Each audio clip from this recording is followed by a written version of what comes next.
इस दुनिया में प्रत्येक मनुष्य अपने ज्ञान को बढ़ाने के लिए, ज्ञानार्जन के लिए, अपनी मानसिक क्षमता को बढ़ाने के लिए दिन रात लगा रहता है। एक बच्चा जो स्कूल पढ़ने जाता है, केजी नर्सरी से लेके हाई स्कूल, इंटर और फिर विभिन्न कंपटीशन की तैयारी, इसमें वो अपनी मानसिक क्षमता और अपने ज्ञान को बढ़ाता है। लेकिन मनुष्य के जीवन में कुछ ऐसी परिस्थितियां, कुछ ऐसा समय, कुछ ऐसी बातें होती हैं जो कि इस मेमोरी पावर को बढ़ाने के बजाय इसमें न्यूनता लाना शुरू कर देती हैं। पिछले video creative and sharp memory power में हम लोगों ने जाना कि हमारी याददाश्त के जो मुख्य आधार हैं, कॉन्सेंट्रेशन, इमेजिनेशन, ऑब्जर्वेशन, एकाग्रता, परिकल्पना शक्ति और अवलोकन क्षमता, इनको जो चीजें नुकसान पहुंचाती हैं, जो इसमें न्यूनता लाती हैं, वो है अत्यधिक कार्य का बोझ यानी वर्कलोड, भरपूर नींद का ना लेना, टेंशन अथवा तनाव और चिंता।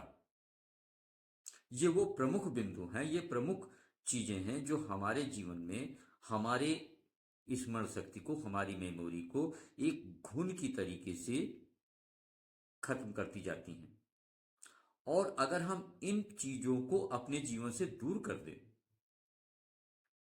तो हम जितना चाहें अपनी याददाश्त को, अपनी मेमोरी पावर को, अपनी मानसिक क्षमता को बढ़ा सकते हैं। क्योंकि जब दुनिया में ज्ञान की सीमा नहीं तो हमारे याददाश्त की सीमा क्यों।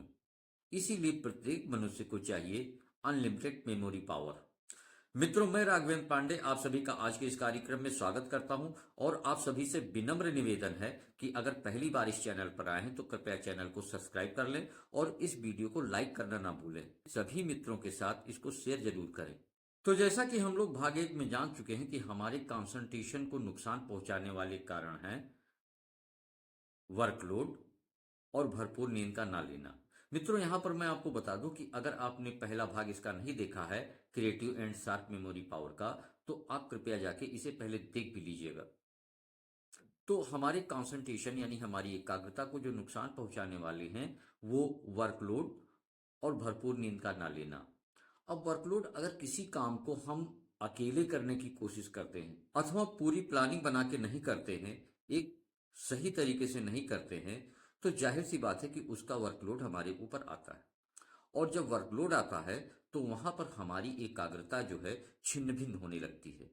अतः किसी भी कार्य को, अगर टीम है तो टीम वर्क की तरीके से सबको डिवाइड करके कार्य करें, और अगर स्वयं कर रहे हैं तो एक मजबूत प्लानिंग के तहत कोई भी कार्य किया जाए तो उसका वर्कलोड बिल्कुल ना के बराबर होता है। और अगर वर्कलोड ना के बराबर होगा तो जाहिर सी बात है कि हमारी मानसिक शांति छिन्न भिन्न नहीं होगी और हमारी एकाग्रता बरकरार रहेगी। इसके अलावा हम लोगों का प्रयास होना चाहिए कि हम पर्याप्त मात्रा में भरपूर नींद लें, सही समय पर सोएं और सही समय पर जागें। हमारे सोने का और जागने का एक निश्चित समय हो। जब एक निश्चित समय बन जाता है तो उस समय हमारा शरीर चूंकि उस समय का आदी हो जाता है, हैप्चुअल हो जाता है, तो उस समय अगर हम आराम करेंगे, नींद लेंगे तो भरपूर नींद लेंगे और एक नई स्फूर्ति के साथ जब जागेंगे तो एक नई स्फूर्ति, नई ताजगी के साथ जागेंगे। अब सेकंड नंबर पर आती है इमेजिनेशन पावर यानी कि फोटोग्राफिक मेमोरी। मित्रों, फोटोग्राफिक मेमोरी यानी इमेजिनेशन पावर के ऊपर एक वीडियो पड़ी हुई है फोटोग्राफिक मेमोरी के नाम से, उसको जरूर देखिएगा। हकीकत में जो हम लोग याद करते हैं वो फोटोग्राफिक मेमोरी के द्वारा ही याद करते हैं। और हमारी फोटोग्राफिक मेमोरी यानी कि इमेजिनेशन पावर जितनी स्ट्रांग होगी, हमारी मेमोरी उतनी ही स्ट्रांग होगी और जो चीजें हम याद करेंगे वो उतने ही ज्यादा समय के लिए हमें याद रहेंगी। अब इस इमेजिनेशन पावर यानी फोटोग्राफिक मेमोरी को न्यून करने वाली यानी इनमें कमी लाने वाले वो कौन से कारण हैं जिनको अगर हम दूर कर दें तो हमारी फोटोग्राफिक मेमोरी यानी इमेजिनेशन पावर अच्छी हो। तो इमेजिनेशन पावर को न्यूनता देने वाले, इसको नुकसान पहुंचाने वाले हैं चिंता। चिंता एक ऐसा कारण है कि जो हमारी इमेजिनेशन पावर को छिन्न भिन्न कर देता है। तो चिंता से बचें, इसके लिए सबसे पहले तो हम जीवन में ऐसा कोई कार्य ना करें जो हमारे लिए परेशानी का सबब बने। और जिसको लेके हम चिंतित हों। और अगर कोई कार्य ऐसा हो भी गया है तो उसका हल ढूंढना चाहिए। उसके लिए चिंतित होने के बजाय, या जीवन में कोई समस्या आ गई है तो उसकी चिंता करने के बजाय उसका चिंतन करना चाहिए। सोचना चाहिए कि हम इस समस्या से छुटकारा कैसे पाए। चिंतित होने से तो कोई मामला हल होना नहीं है, कोई फायदा होना नहीं है। तो चिंतित होने से मतलब क्या रहा? तो किसी चीज की चिंता ना करिए, उसका चिंतन करिए। उस समस्या से निकलने का रास्ता ढूंढिए। इस तरीके से हम अपनी इमेजिनेशन पावर को सुरक्षित ही नहीं रखेंगे, बल्कि उसको बढ़ा भी सकते हैं और बढ़ा भी पाएंगे। अब तीसरे नंबर पर आते हैं, यानी अवलोकन क्षमता के ऊपर, यानी ऑब्जर्वेशन पावर। हमारी ऑब्जर्वेशन पावर यानी निरीक्षण करने की क्षमता। निरीक्षण करने की क्षमता स्मृति का, स्मरण शक्ति का, मेमोरी का एक अहम हिस्सा है।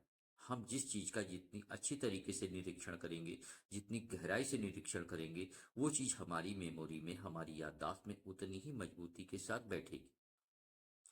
तो अगर निरीक्षण करने की क्षमता में कमी होने लगे या वो प्रभावित होने लगे तो ये समस्या काफी गहरी हो जाती है। अब निरीक्षण क्षमता यानी ऑब्जर्वेशन पावर को नुकसान पहुंचाने वाले वो कौन से कारण हैं? तो वो कारण है टेंशन और तनाव। टेंशन, तनाव वो कारण है जो हमारे निरीक्षण करने की क्षमता को प्रभावित करता है। अब टेंशन तनाव लेना क्यों? भाई, किसी चीज को जब हम अपने मनोनुकूल होते नहीं देखते हैं, अपने जो हमने सोचा था उस अनुरूप जब कोई चीज नहीं होता है, तो जाहिर सी बात है हमें तनाव आ जाता है। या जिससे हम कोई अपेक्षा कर रहे होते हैं वो अपेक्षा पे खरा नहीं उतरता है, या वो कार्य उस हिसाब से नहीं होता है जिसकी हम आशा करते हैं, उम्मीद करते हैं, तो टेंशन तनाव होता है। लेकिन टेंशन तनाव करने से तो कोई बात नहीं है। तनाव होने से शरीर में, मस्तिष्क में तनाव होने से शरीर पर भी बुरा असर पड़ना है। तो तनाव लेने की बजाय उस चीज को देखना चाहिए कि इसको हम अपने अनुकूल कैसे कर सकते हैं, अपने हिसाब से कैसे कर सकते हैं। अच्छा, सही सभी चीजें आपके हिसाब से हो तो ये तो पॉसिबल नहीं है, सभी लोग आपके हिसाब से हो ये भी पॉसिबल नहीं है। तो इसका सबसे बढ़िया हल है कि जरूरत से ज्यादा किसी से भरोसा या किसी से उम्मीद नहीं करनी चाहिए, और अपनी क्षमता के अनुसार ही कोई कार्य सोचना चाहिए, करना चाहिए। अब यहां पर मैं दो बातें आपको बताना और जरूरी समझता हूं कि जब टेंशन, तनाव, चिंता, भरपूर नींद का ना लेना, अत्यधिक वर्कलोड, ये सब जब समस्याएं जीवन में आती हैं तो हमारी मानसिक क्षमता छिन्न भिन्न होने लगती है।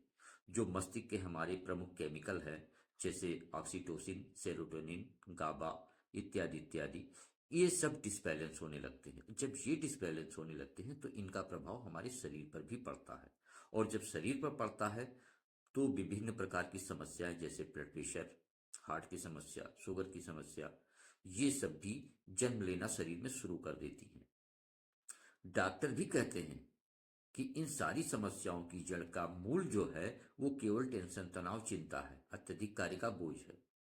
तो जब हम अभ्यास के द्वारा अगर इन चीजों पर विजय प्राप्त कर लेते हैं तो हमारी मानसिक क्षमता तो बढ़ती बढ़ती है, हमारा शारीरिक स्वास्थ्य भी बहुत अच्छा रहता है। दूसरी बात मैं ये बताना चाहता हूं कि इन सभी चीजों से निजात पाने का जो सबसे पावरफुल, सशक्त तरीका है वो है भारतीय स्मृति एवं व्यक्तित्व विकास पद्धति। ये पद्धति इतनी शक्तिशाली है कि टेंशन, तनाव, चिंता तो कभी जीवन में फटक ही नहीं सकते हैं, और अगर हैं तो ऐसे गायब होते हैं जैसे वो कभी थे ही नहीं। तो ये शक्तिशाली अभ्यास निहायत जरूरी है सभी के लिए। और इस चैनल पे जितनी भी वीडियो पड़ी हैं, आप सभी को चाहिए कि सारी वीडियो देख के अपने ज्ञान में बढ़ोतरी करें, और इस चैनल के अभूतपूर्व ज्ञान के संगम में स्नान जरूर करें। आज की चर्चा यहीं पर समाप्त होती है मित्रों। मिलते हैं अगले फिर किसी ज्ञानवर्धक वीडियो में, तब तक के लिए जय हिंद।